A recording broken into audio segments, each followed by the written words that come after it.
Hey guys, what's up? Welcome back to Celeb Top. Today we'll talk about the biggest celebrity beefs of all time. Let's get into it. Number 6, Taylor Swift versus Kanye West. Kanye has feuds running with a few of his fellow celebrities, as does his arch enemy Taylor Swift. But these two really just can't seem to work things out. It all started with Kanye's cringeworthy interruption of Taylor's acceptance speech at the VMAs in 2009. Why, Kanye? They had nearly made friends in 2015, with the rapper even claiming that he was going to record some music with Swift. She wants to get in the studio and we're definitely going to go in, West told Ryan Seacrest. I don't have an elitism about music, I don't discriminate. Things turned sour again in 2016 when Kanye released a track called Famous and included a line about Taylor. I feel like me and Taylor might still have sex. Why? I made that bitch famous. Taylor publicly denounced the lyrics, but Kanye's wife Kim Kardashian came to the rescue. The reality star posted several videos on her social media showing that Swift and West had discussed the song and that Swift had approved the lyrics.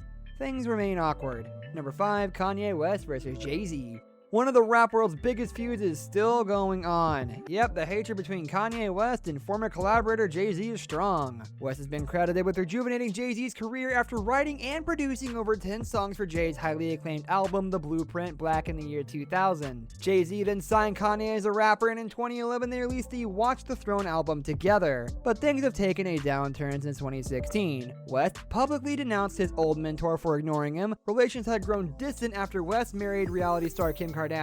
On his St. Pablo tour, West ranted about Jay for several minutes. Jay-Z, call me, bruh. You still ain't calling me. Jay-Z, call me. Jay-Z, hey, don't sing killers out my head, bro. This ain't the Malcolm X movie, West said. We're growing from that moment. Let ye be ye. Jay-Z also claimed that West hadn't called to check on Kim after she was held up at gunpoint and even complained that their kids hadn't had a playdate together. Jay-Z soon hit back. In the song Kill Jay-Z, he rapped, "You ain't a saint, this ain't kumbaya, but you got hurt because you did cool by ye. You gave him $20 without blinking. He gave you 20 minutes on stage. What was he thinking?" Jay later admitted that they had a complicated relationship. Kanye came into this business on my label, so I've always been like his big brother, and we're both entertainers. It's always been a little underlying competition with your big brother, he said, and we both love and respect each other's art too, but we're always gonna be good. We hope they find a way to resolve things soon.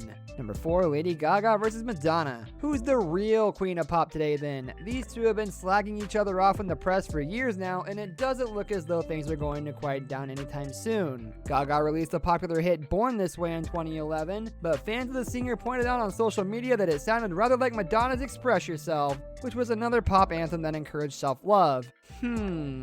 Gaga addressed the controversy herself in an interview with Imma. She said that the only similarity was the chord progression, the same one that's been in disco music for the last 50 years. I am not stupid enough to put a record out and be that moronic. Why would I try to put a song out and think that I'm getting 0-1 over on everybody? That's retarded. Madonna fired back in a 2012 interview and called Gaga reductive. Ouch. I certainly think she references me a lot in her work, and sometimes I think it's amusing and flattering and well done. When I heard Born This Way on the radio, I said, that sounds very familiar.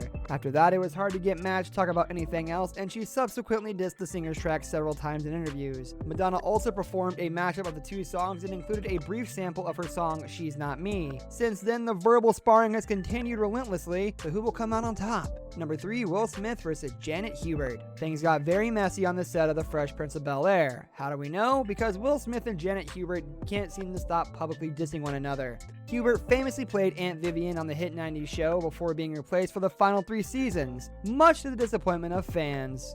Hubert has since pointed the finger firmly at Will for causing her departure from the series. When asked if she'd ever work with the actor again, Hubert responded she'd never do anything with an asshole like him, like old Will Smith. Fighting talk. Smith got his own back a few years later though. He publicly slated the actress on an Atlanta radio show, claiming that Janet Hubert wanted the show to be the Aunt Viv of Bel-Air show. Rumors of a reunion recently surfaced, but Hubert said she wanted nothing to do with Smith or any of the other cast members. She claimed that Smith is still an egomaniac and is not grown up. Number 2, Donald Trump versus Rosie O'Donnell. Donald Trump seems to have feuds going on with a number of different public figures, from ex-porn stars to heads of state, but it's Rosie O'Donnell who really holds a special place in his heart when it comes to epic Twitter rants. Things kicked off back in 2006 when Trump was still just a failed businessman and host of The Apprentice USA. After controversy surrounding the Miss USA beauty pageant in which the president allowed Tara Conner to retain her crown as long as she went to rehab, Rosie decided to stoke the fire. She came out all guns blazing and referred to Trump as a snake oil salesman. Trump quickly got his revenge in an interview with People magazine. Rosie's a loser, a real loser. I look forward to taking lots of money from my nice fat little Rosie. Since then, the pair have been arguing constantly on social media. O'Donnell regularly criticizes Trump's presidency, whilst Mr. President himself dissed O'Donnell's new series on the OWN network.